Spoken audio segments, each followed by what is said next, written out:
साथियों नमस्कार। कृषि बाजार भरतपुर से मैं हरपाल सिंह। साथियों आज की चर्चा सबसे पहले सरसों पे करेंगे। साथियों सरसों जिस प्रकार से गति पकड़ रही, जैसा कि हमने अनुमान आपको दिया था कि सरसों जल्द ही 56,500 यानी 5,625 रुपये, जहाँ से ये सरसों में मद्दा शुरू हुआ था, जल्द ही सरसों उस घर के स्तर को निश्चित रूप से क्रॉस करेगी।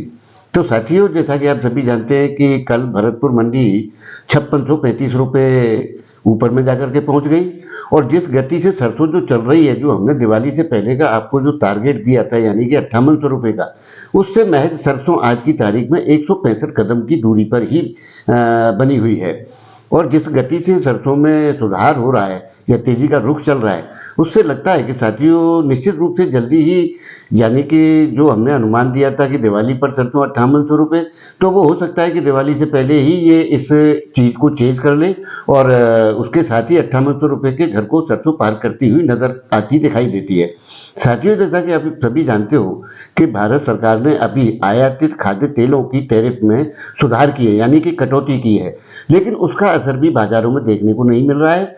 और अब बाजार क्या है कि खपत सीजन और विदेशी बाजारों के सपोर्ट से सरसों में जो तेजी का माहौल बना हुआ है, जो सरसों कच्ची घानी तेल 101 रुपये 102 रुपये की स्थिति में थे, आज वो 107 और 8 रुपये की स्थिति में पहुंच चुके हैं, और इनमें निरंतर और भी सुधार की गुंजाइशें बनी हुई हैं। और जहाँ तक खैर लोग क्या है कि तेजी में तेजी और मध्य में मद्दा करते हैं, वो उनका अपना फैक्टर है और ये बाजार का स्वभाव भी है।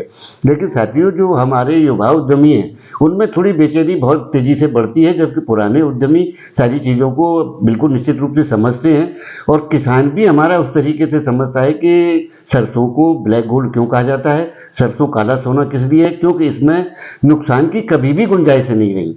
सरसों के व्यापार को आप कभी से उठा करके देख लीजिए, आपने अगर थोड़ा सा पेशेंस किया है तो निश्चित रूप से सरसों ने उसको कभी घाटा नहीं दिया या उसमें कभी नुकसान की कोई गुंजाइश नहीं रही।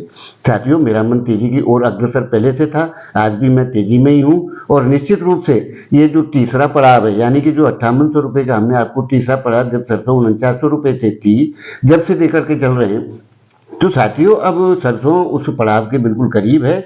यानी कि अब सरसों में 165 रुपये का ही जो है बीच का गैप बाकी रह गया है, जिसके चलते सरसों इसको निश्चित रूप से जल्द ही पूरा करेगी और सरसों 5800 रुपये के घर को पार करती हुई दिवाली से पहले आपको दिखाई देने की भरपूर संभावना है। तो साथियों आपको हमारी जानकारियाँ कैसी लगती हैं हमें कमेंट बॉक्स में ज़रूर बताएं। तब तक के लिए कृषि बाजार की ओर से आप सभी का बहुत बहुत आभार, धन्यवाद।